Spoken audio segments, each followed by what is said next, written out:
আগষ্টৰ পৰা অসমত আৰম্ভ হ'ব বিশেষ ভোটাৰ পুনৰীক্ষণ।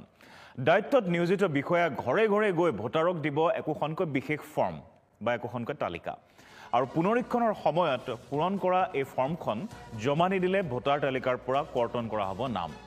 তিনিটা স্তৰত বিশেষ ভোটাৰ পুনৰীক্ষণ হ'ব। 1987 চনৰ জুলাই মাহৰ আগত জন্মগ্ৰহণ কৰা ভোটাৰৰ পুনৰীক্ষণ হ'ব। এইসকল ভোটাৰে জমা দিব লাগিব দুটাকৈ নথিপত্ৰ। নিজৰ যিকোনো পৰিচয় পত্ৰৰ লগতে দিব লাগিব নিজৰ নাম থকা 2005 চনৰ ভোটাৰ তালিকা। 1987 চনৰ জুলাইৰ পৰা 2002 চনৰ ডিচেম্বৰৰ ভিতৰত জন্মগ্ৰহণ কৰা ভোটাৰে দিব লাগিব চাৰিটাকৈ নথিপত্ৰ। জন্মৰ প্ৰপত্ৰ, পিতৃ মাতৃৰ পৰিচয় পত্ৰ সহ দিব লাগিব নিজৰ যিকোনো পৰিচয় পত্ৰ। নিজৰ অথবা পিতৃ মাতৃৰ নাম থকা 2005 চনৰ ভোটাৰ তালিকাও দিব লাগিব তেওঁলোকে। 2005 পাছত জন্মগ্ৰহণ কৰা ভোটাৰেও দিব লাগিব চাৰিটাকৈ নথিপত্ৰ। জন্মৰ প্ৰমাণপত্ৰ, পিতৃ মাতৃ উভয়ৰে পৰিচয় পত্ৰ সহ দিব লাগিব নিজৰ যিকোনো পৰিচয় পত্ৰ।